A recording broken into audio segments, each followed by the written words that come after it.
Well, you've probably heard Starship had its 10th test flight, and things went pretty well this time around. And so I figured it was time to get the guys back together. So once again, I have summoned Marcus House and Scott Manley to discuss what happened with Flight 10.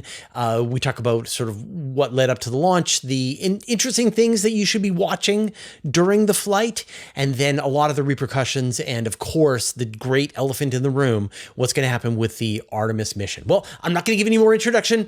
Let's get on with the conversation. Here is Scott Manley and Marcus House. Scott, Marcus, it's been so long. It has. Hello. How are you doing? Good, good. And Scott, you look well rested and retired. Retired? That's not true. I'm fun employed. Definitely still employed. Yeah. Working very hard to try to make this content creation thing work. Do you guys have any tips? No. Yeah, just got to stick at it, mate. You've been doing this a lot longer than I have, actually. So, When we first met, I was shocked. Like, we sat down and we were talking and you were like, yeah, and I've got this job. I'm like, wait a minute, what? Because you have such a successful YouTube channel, you do all this work. I couldn't believe that your day job was to be a programmer at Apple. It's bonkers. I had a family to take care of, and now they're off to college. I'm still paying for them, but, you know, I can see the end in sight. Yeah. No, so that's the part. I'm like, it's just to have fun. Like, you will not work less, but it is you get to have more fun because you get to decide what it is that you're working on. And the time just disappears. Get to own my failures. Yeah. Yeah, exactly. All right. Well, we need to focus on the task at hand, which is that we are going to talk about the most recent Flight 10. I didn't reach out to summon the group together just because there was exploding starships. Not a lot was accomplished. I wasn't that excited about it. But you were depressed. You're just another failure. Another exploding starship. Why can't they get through this second stage orbit insertion thingy? Yeah, starships explode. It's what they do. Yes. So apparently they're meant to fly. They're also meant to explode.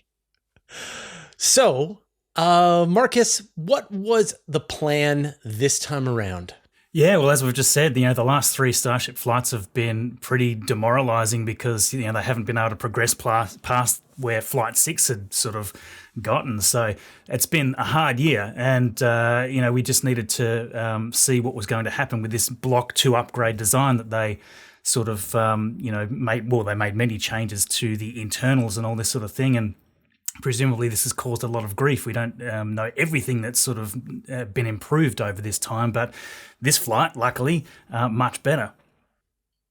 And Scott, I think people should understand about, this isn't the ship that was supposed to have flown. Yes, there was some unscheduled changes due to an unscheduled rapid disassembly on the launch on the test pad over at Massey's.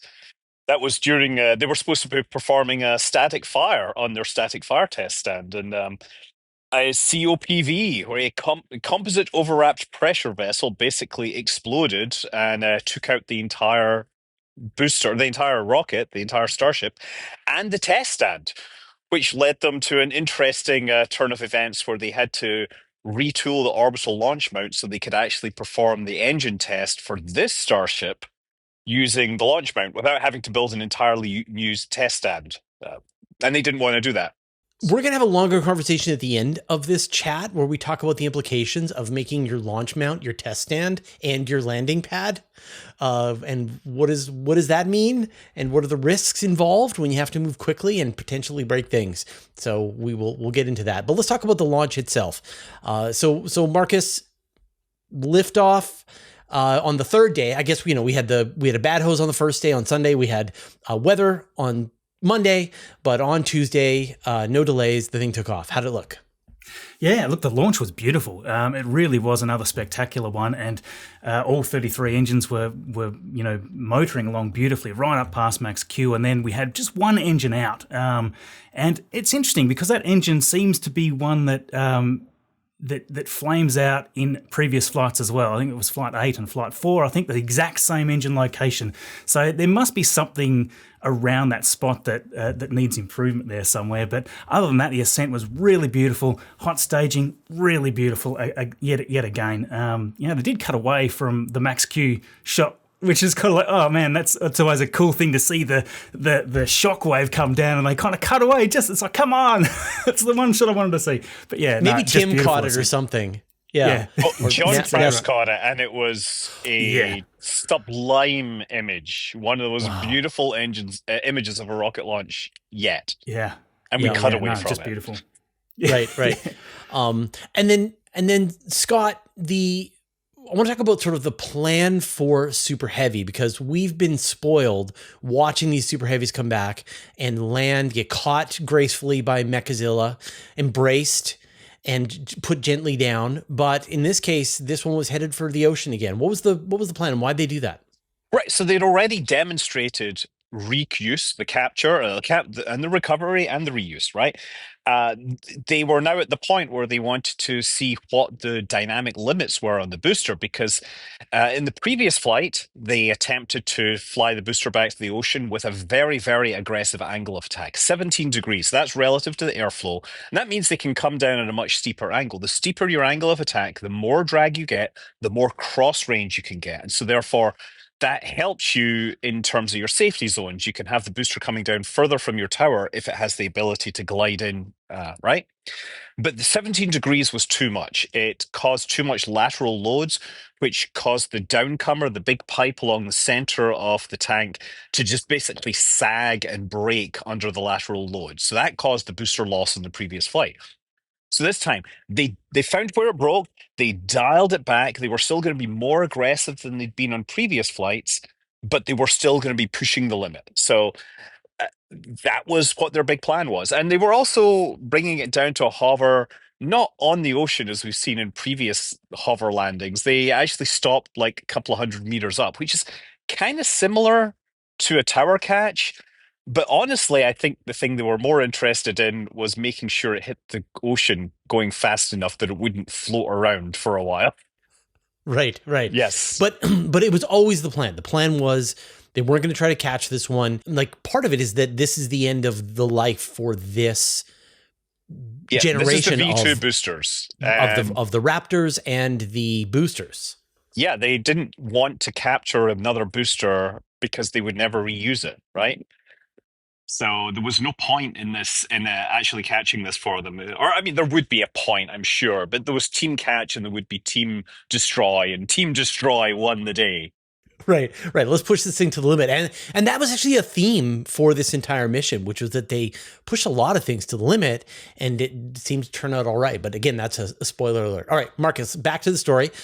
Starship has detached from the booster, and it is on its way. And this is the point where I'm ready to turn off my computer and shut it down because the thing explodes. And it didn't. What's going on? That's right. What kind of topsy-turvy world are we living in? Yeah. I mean, the last three flights, the Starships had all sorts of problems. The last one in Flight 9 did manage to make it to engine cutoff, and everything seemed okay for just a little bit. And then, of course, we had attitude issues and issues with, pressure build-up in the nose area, and it all went haywire at that point and ended up, ultimately out of control as it was re-entering. They couldn't do any of the payload bay tests. They couldn't do any of the, tests with all the heat shielding. They've got all these experimental heat shields tiles on board, just the heat shield individual ones that they're running experiments with. But they haven't really been able to test any of this stuff since they put them on. There was a couple of test locations in Flight 6, but nothing like what they're trying to test out now, which is regen cooling and all sorts of things like that. So anyway, this one got all the way to engine cutoff beautifully. Everything looked really wonderfully, stable. Everything was in control. At that point, they finally, after all this time, got to open up the payload bay door. So, the company that can launch the largest rocket ever made, almost double the Saturn V's launch thrust and all this sort of thing, couldn't open the door. So that was a kind of a meme going around for a long time. And for the first time in this flight, we got to see them successfully open that door and deploy these test dummy Starlink satellites, which are just simulator units. They're just presumably got similar masses and things like that, just to make sure that it all works okay before they try to go to orbit and do this for real. So, this mechanism in the payload bay was just astounding. Yeah, it was interesting to see. I mean, you got a view. You could see these Starlinks coming down. You could see the chain that was pushing them out, turning and pushing them out, and then moving the next one down, and that system seems to work as expected. Yeah, yeah. Fairly complex sort of setup. And I didn't really expect it myself. They sort of push one out and then reverse and then push the next one out. So they've sort of got two in each row. And they sort of do this conveyor belt type thing where they push out one, pull the other one back and then have another crack at throwing it out. But there was one that sort of just glanced the top of the payload bay door and sort of tumbled out sort of almost uncontrolled. And that was kind of interesting to see. So there's a little bit of adjustment to tweak there. Yeah. And then it continued on its ballistic trajectory. And then we saw that familiar air glow as things were starting to heat up. And then something happened, Scott. We saw some material floating around, some kind of explosion in the engines. What seemed to happen? Actually have some stuff before that. Well, first of all, I'm going to point out that while the Dumbling deployment was somewhat successful, it was still a failure and a tragedy because nobody put cameras on those. And that's true. What were they thinking? What a missed opportunity, right? The Chinese would have put selfie sticks. Right, when you think about all the Chinese missions, they send out cameras on little floaty spacecraft to show you what the thing looks like. This is the perfect chance to show images. You're so right. How did they not do this? And it's not like it was a bizarre idea because everybody's been asking for it. Yes, I know. Yeah, it was nighttime, but anyway, no. Before that, they had one other really critical test that they had to do. They had to fire up the engines and demonstrate that they could fire the engine on orbit, because all these flights have been suborbital. They've all been targeted so they will land in the middle of the ocean, regardless of whether the second stage fires an engine or not after the engine shutdown. And they need to demonstrate that they can reliably relight that engine in space to perform a controlled deorbit. The last thing SpaceX, well, I'm not saying, I think the worst thing that SpaceX could do would be to launch a Starship into orbit and then have it stuck there because the engines have failed and it's now spiraling downwards and we've got 200 tons of stainless steel that could land anywhere. So they had to demonstrate engine firing, and they need to know we've had two tests of this that have been somewhat successful. And so that's what we want, is we want them to show that they can deorbit. And so we had this beautiful little test engine fire. It was very photogenic. And it was great that we could see this with the fantastic skirt camera. I love the way the center engines, you could see them gimbal apart before lighting up that engine. Of course, it felt so right that they would. It was a very cool shot to see that happening.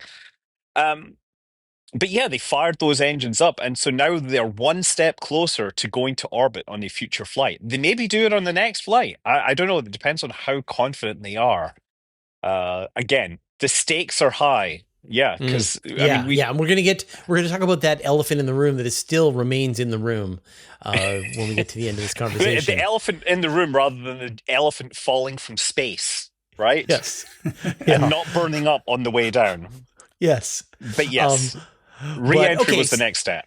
Yes, re-entry, and I think you did great analysis of what happened in that engine compartment. What sort of tell me the events that happened? So, I mean, yeah, we had this early glow that starts because the heating actually starts well above like 100 kilometers. It's just, there's a very tenuous atmosphere. So the air smashing into it does produce light, even although they're like in what would be considered vacuum for our fleshy, human bodies. But then as they start to come down, it starts to heat up. And there was a moment where inside the engine compartment, there's some glow outside. And it's just this massive white light, and then a bunch of debris suddenly fills the compartment.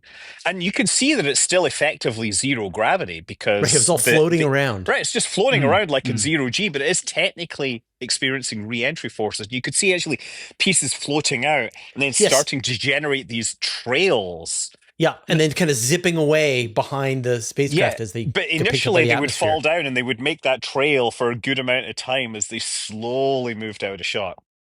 But yeah, there was a blast, and it looks now that this was coincident with the route of the fin or the tail flaperon, I guess you could call it, right? And the general feeling in the community that this blast was something related to the oxygen vent system, because we've seen previously there are two vent pipes that come down through that region and exhaust out the back. We've seen this in previous flights. I don't know if they're still there, but that seems to be the opinion that I'm getting. So something overpressured in there exploded and damaged that region. And it probably did the same on the other side, because during re-entry, the two places where we see extensive damage on the flaps are in those regions on both sides. So that probably was the reason they began damaging the flaps on the There was descent. definitely both sides that was Yeah. affected somewhat. I mean, one side definitely had the much bigger pop. Yeah. And yeah, like you say, there's lines that run down. About the only thing we can sort of think of is, there's engine chill systems that are down in that region as well. So, it could be anything like that. But we're sort of waiting for SpaceX to confirm. Yeah. So it was an event that happened very, very quickly. It wasn't like built up gases that suddenly combusted. You can actually step through the footage, and there's one frame where it's like normal and then white on the bottom. And that you can tell is because this is a CMOS sensor that reads out one line at a time. So the bottom half is a different time from the top half. And just by looking at the rise time, you can see that the rise time was less than a millisecond, which means this was an event that happened very quickly. It wasn't like a combustion event where it started burning. It wasn't like a deflagration. It was something that happened very, very rapidly. So that's an observation. So Marcus, take us through the rest of the descent. Yeah. Well, I mean, after that event, the big thing that we wanted to know was, are these aft flaps going to hold up? Because obviously there was damage on both of them, obviously more on one side. And, as we sort of got further down into the re-entry where the heat really starts to build up and the G-forces start to pick up, you could really see it starting to glow and melt away some of those areas. There was sort of flappy pieces of stainless steel sheeting, which is 4 millimeters sort of thick stuff. So it's not typical, but, in these pressures, it's just waving around like a piece of, tissue paper. It's almost bizarre to see it. So the apprehension is like, oh man, is this thing going to hold together?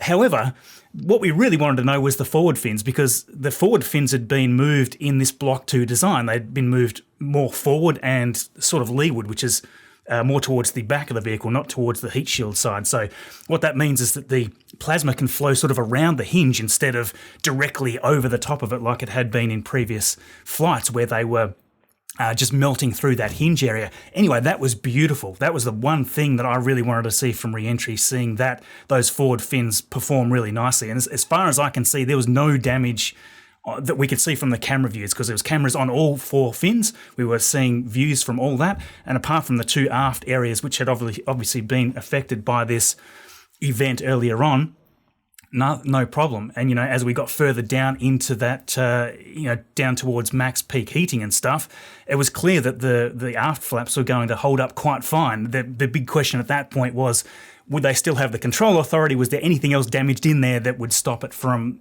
performing a on-target landing in the ocean? It really amazing watching those scenes, and probably some of the more, I don't know, some of the scenes from that, especially since there's little pieces of these experimental tiles spitting all sorts of stuff out and probably ablating away, very photogenic, because there's all these sparks and stuff coming from all sorts of places. And I'd love to know each intricate detail, apart from the obvious flap damage, what was going on there. Really cool. Yeah, I mean, you could see that there was a lot of testing that was going on. There was heat tiles attached to the side of the fin, and so they clearly were testing out different materials. You could see a lot, and when we get to the end, you could see some other stuff that they were clearly testing, and they even said that they were intentionally having no tiles in sections and all kinds of other tests that they were doing. You feel very confident. I was watching the bottom flaps, and I was like, oh, this is a race against time. Those things are getting pretty toasty. Yeah, it was really just the area that was affected was really all that we saw being sort of melted away. I was actually pretty impressed that it didn't creep further up away from the damaged area. What did you think of that, Scott? Yeah, I mean, look, the fins are designed with multiple attach points, and we definitely saw a forward fin in a previous flight that barely was hanging by a thread, Yeah. so to speak. But we knew that they could survive damage from the front and back and still move. We also saw that they were, the control system that actuates these is a dynamic system. It's learning as it's feeling the control authority from one. These fins are being degraded, it's compensating. And in the middle of this, they're actually testing the limits of the control system. You see that they actually did some very large moves to adjust the attitude of the spacecraft. They pitched the whole thing forwards, they brought it up, they performed cross-range maneuvers. And while they're doing this, of course, they are steering towards their spot in the ocean that they're targeting. But yeah, as soon as one of those was gone, they would be dead. The other big question, of course, that everybody had was we'd seen a very energetic event near the engines. The engines are pretty important for landing. And we actually saw bits that had hit the engines, had impinged on the engines. They could glide all the way to a perfect touchdown spot, and then the engines might not light. So we were worried that that might happen. And so we were following this right until the very end. And what did we see? A flawless touchdown. It was absolutely, the engines lit up on cue. It transitioned out of the belly flop. We didn't get any camera views from inside the bay. I think the camera might have been destroyed by that point. And then we did get a camera view live from a buoy in the middle of the ocean via Starlink with its 360 camera, sending us imagery of this booster, or this sort of Starship coming down. And it's funny how the first time it came down, I was like, "Oh, amazing, it's coming down." And then it's like, wait, that's the wrong color. What's up? What's up with that? Is that... What is wrong with you? Why are you orange? Oh, is that a space shuttle? Is that missing tiles?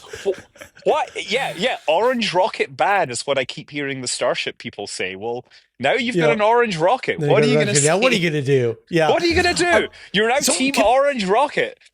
Now, can we just have a quick Commonwealth check here for the pronunciation of buoy? I would say boy, by the way. I would say boy, but I'm trying to say American. Yeah, I would say boy.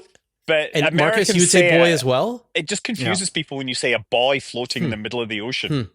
It's so we would say buoy in Canada. Oh, okay. But it does come from the word for buoyancy, right? It's not buoyancy. Right? No, I know.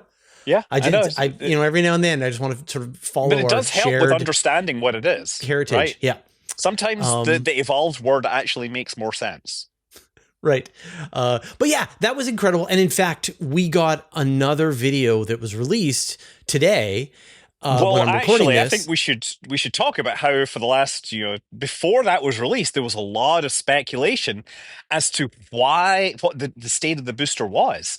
And literally, even I saw Eric Berger tweeting this image and saying the best heat shield is no heat shield, clearly implying that the heat shield had been completely removed, which was kind of...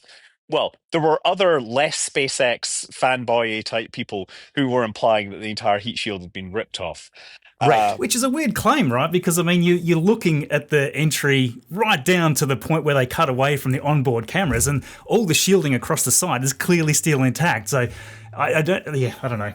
Some of these things you can imagine that the center is getting damaged worse than the edges or whatnot because that's where the missing tiles were. But, I was definitely on team... This is some sort of orange deposit that is formed. And I have some really good theories now in the last 24 hours. I've talked to some real experts on the subject, but... we've done a little reporting on this as well because it seems to emanate from one tile. Yeah, Jack Baer has a really good photo of that one tile, and it does actually look kind of orange. Right. And so you could whether this was intentional and that it was combusting and they were using that as a way to lock in the heat flow on the heat tiles to get a better sense of what it looked like. It would be interesting to hear the official SpaceX response. And then the other thing that we saw was the top of it was white.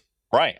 Yeah, that's really still confusing to me. I don't know if there's another experimental tile that is trying something different up around the nose, but at one point the nose would definitely have been getting a a good chunk of the heat with the angle They of were attack using they a were sort of lower coming in angle on. of attack all the way Yeah. down. So they Yeah. would have been putting more heat flux on that nose than they had previously.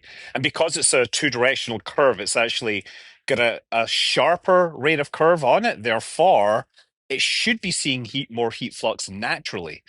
So it could be that they literally have managed to burn through the vitreous glass layer on top and expose the stuff underneath. That would be unusual, but not impossible. Yeah, because I mean, I've actually got a couple of sample ones, and really that black coating is just a real thin sort of layer on top Oh, of it's it. It's mostly a white microscopic, yeah. tile. Yeah. Yeah. So if that ablated away, that would make sense. If that was, although it does look a little bit like there's a deposit there. Like if you look at some of those new photos just from earlier today, it looks like it's almost a deposit. So it's like, I really want to know what that is.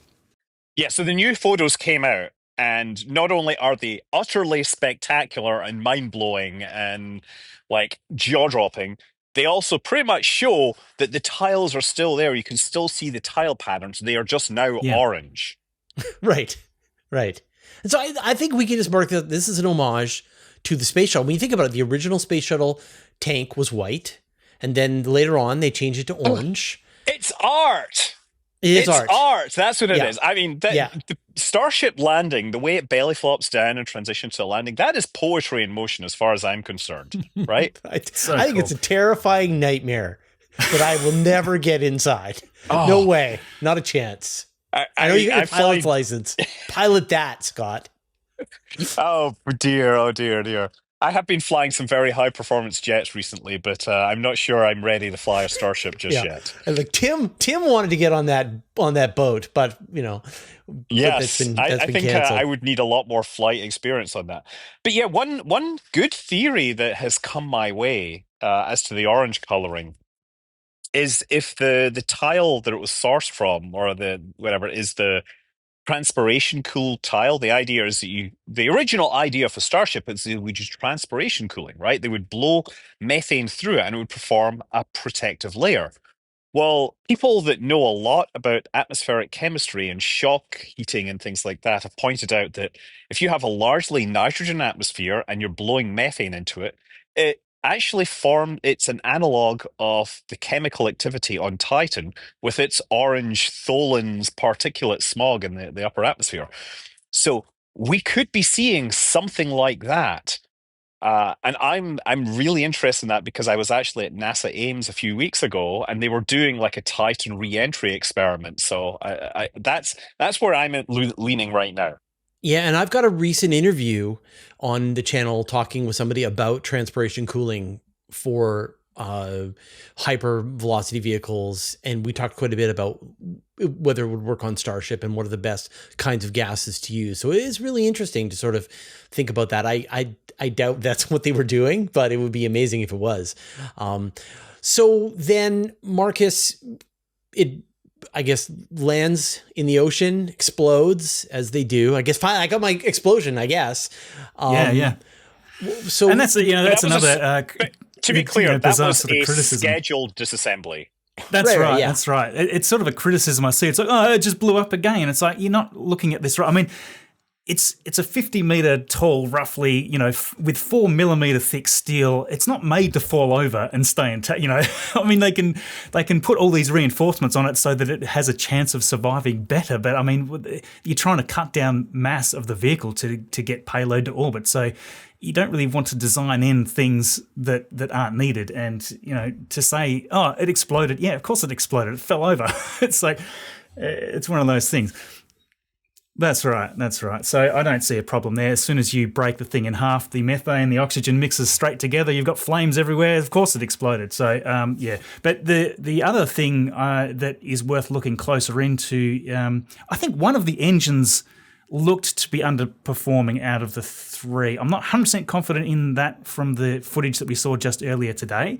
There was just one with a lower thrust on there than I would have expected, and it seemed to have a bit of a lean. So whether they had some issues due to that little explosion that may have ruptured some chill lines, I'm not sure.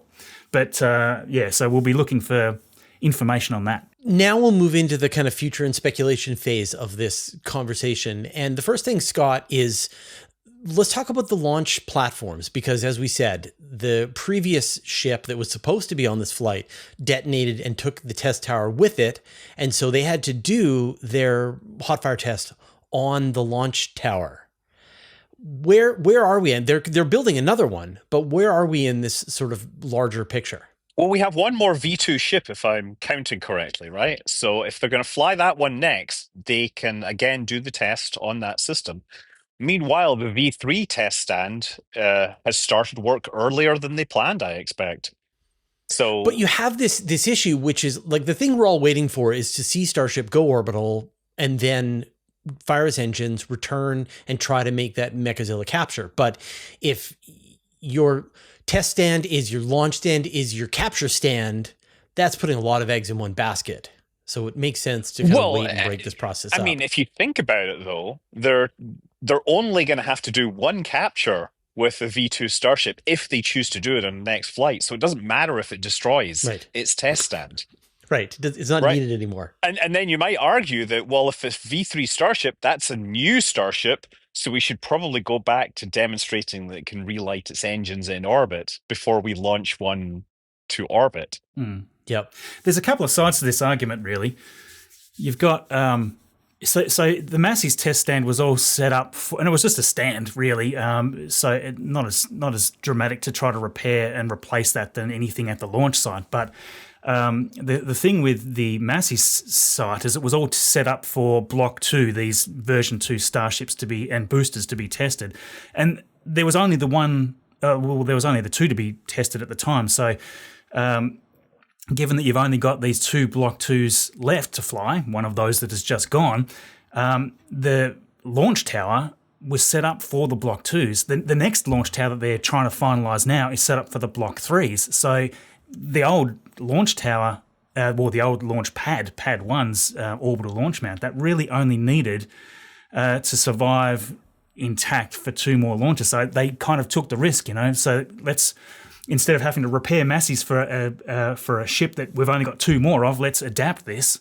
And that way they didn't have to worry too much about any of the fallout from Massey's. And in fact, they could move on to upgrading Massey's to the Block 3 stuff, which they would have had to do anyway. So if anything, Massey's is probably further ahead with the Block 2 upgrades than it would have been.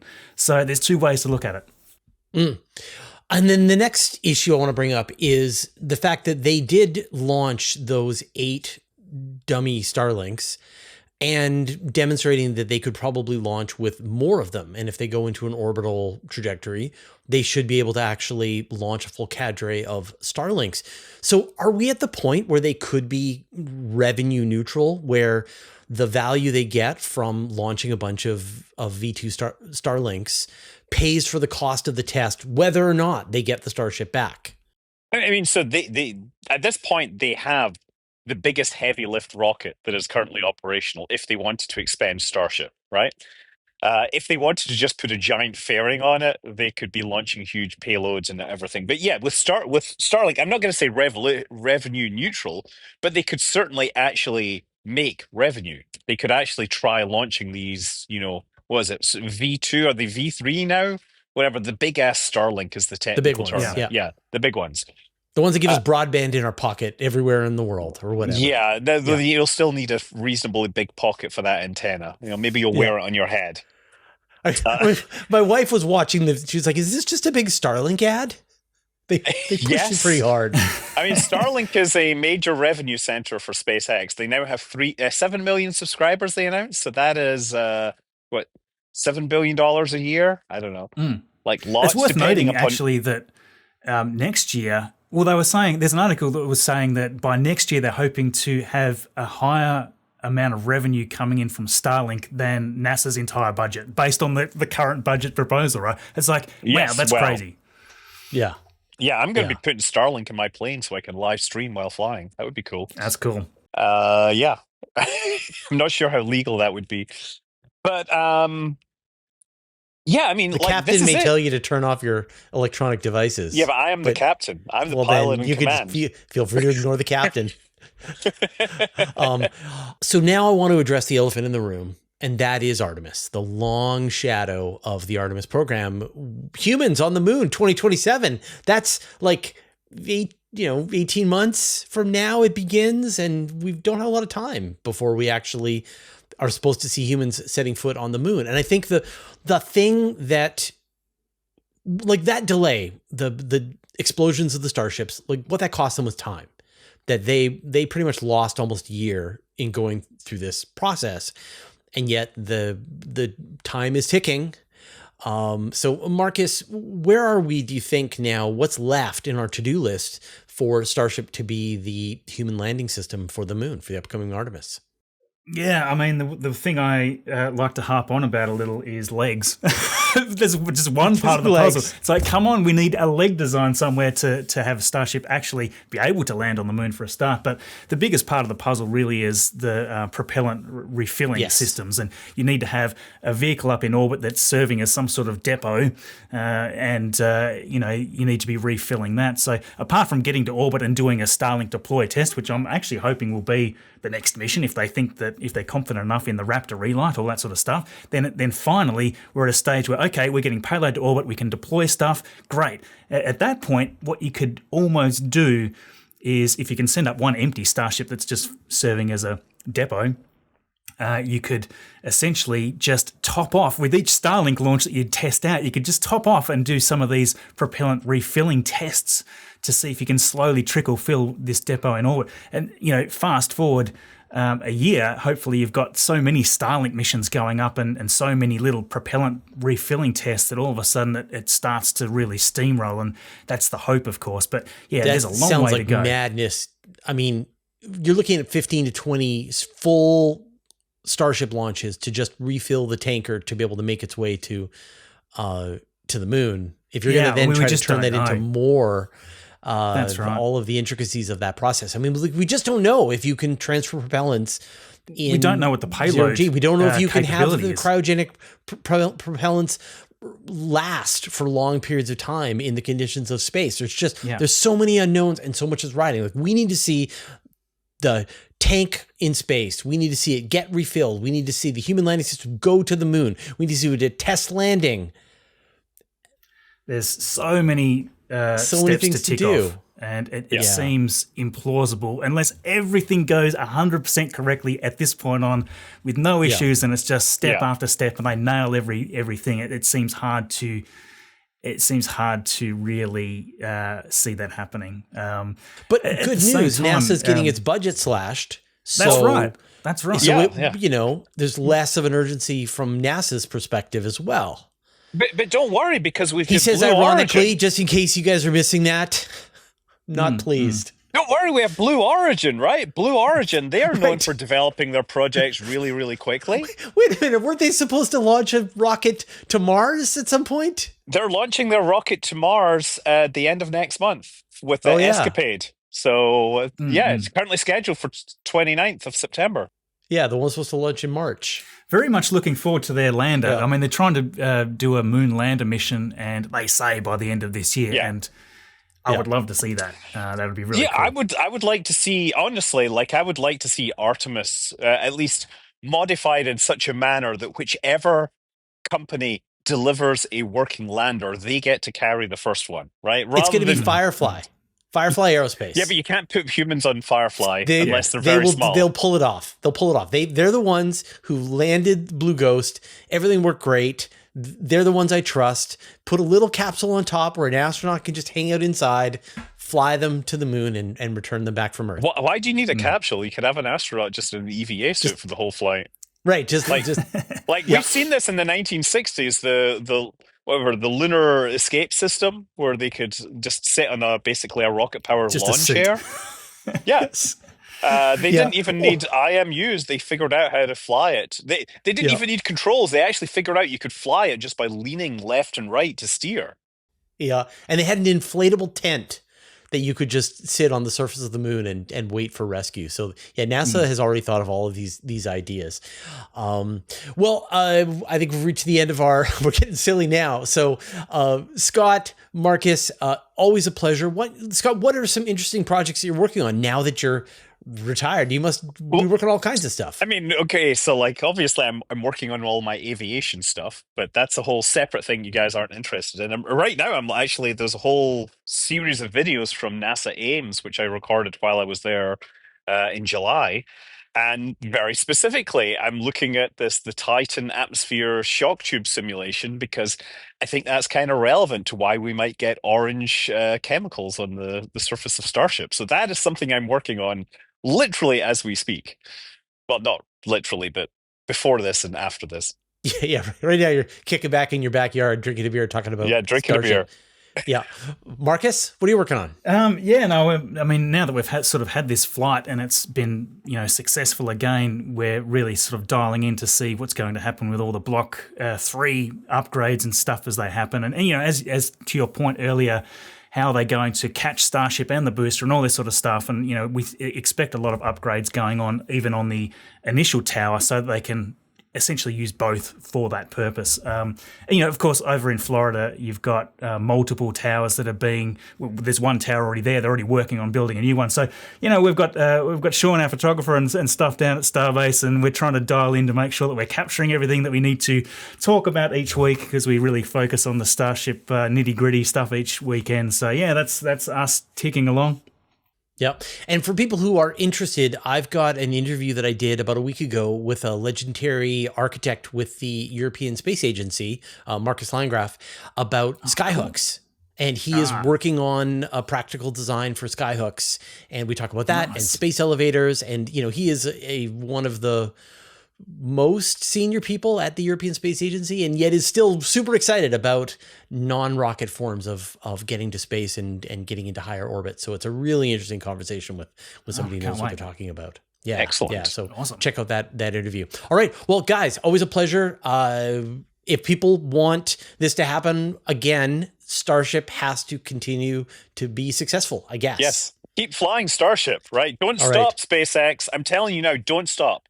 Don't stop. Like, in case this is your incentive to do this right, to get it done. Yeah, and big props to them all, because, it was absolutely astounding watching all these steps that have been made. So, congrats, SpaceX. Let's keep it moving. Yep. Thanks, big everyone. Props to everyone except whoever installed the COPV on Starship. That's 136. Right. Oh, no. Oh, you just called them out. All right. Thanks, guys, and we'll see you next time. Thank you. Bye. I hope you enjoyed that conversation with Marcus and Scott. And as always, if you aren't subscribed to their channels, they are terrific. And so you should go right now and subscribe to both of their channels. I'll put links down in the show notes so you can do that. And of course you have already, but in case you haven't, you definitely should. I'll give you some final thoughts. But first, I'd like to thank our patrons. Thanks to Abe Kingston, Andrew M. Gross, Bear Lake Roofing, Brian Bodie, Caradwin, Chuck Hawkins, Commander Bailock, Cy Nielsen, David Gilton, David Matz, Evan Pro, Greg Feely, Hudson Moore, James Clark, Jeremy Madden, Jim Burke, Jordan Young, Josh Schultz, Marcel Switz, Michael Purcell, Monzo, Nick Borges, Nick Solari, Paul Robach, Brent Kaidu, Richard Williams, Sean Sargent, Stephen Fowler Manley, Vlad Chiplin, and Wolfgang Klotz, who support us at the Master of the Universe level. And all our patrons, all your support means the universe to us. So this is going to be one of those Rorschach tests where people watch this video and then they get out of it what they have their already preconceived notions about. And so people are going to say that we're Starship boosters, that we're SpaceX fanboys. And then other people are going to say that we're not giving them enough props and that we're too skeptical. This is what people always say. And so for me, as a person who tries to be as objective as possible, I get complaints from both sides of the spectrum. And in fact, Marcus and Scott do too. So I think that gives us our way to sort of guide. Like, if we're not making everybody angry to some degree, then we're not doing our job right. And so I think this was a launch that we really have to give props to the engineers at SpaceX who pulled this off, that they were able to work through a lot of the issues that we saw with the exploding starships, and they made this work. But there's a long road ahead. We have, as I mentioned in the video, there's a lot of things that need to be done before this becomes the spacecraft that's going to take humans to the surface of the moon, and way longer before this becomes a spacecraft that takes humans to the surface of Mars and brings them home safely to create what I think is probably not a great idea, building a city on Mars. I don't think there's any point to that. So it was amazing to see the progress. I'm looking forward to the growth of reusable rocketry. I am skeptical about both the long-term implications of this, as well as even just the underlying justifications for why this spacecraft exists. And yet it is hard to deny it's so cool to watch these rockets progress. So here's to everyone at SpaceX, and I really hope that the next mission goes successfully as well. I look forward to your comments down below. We'll see you next time.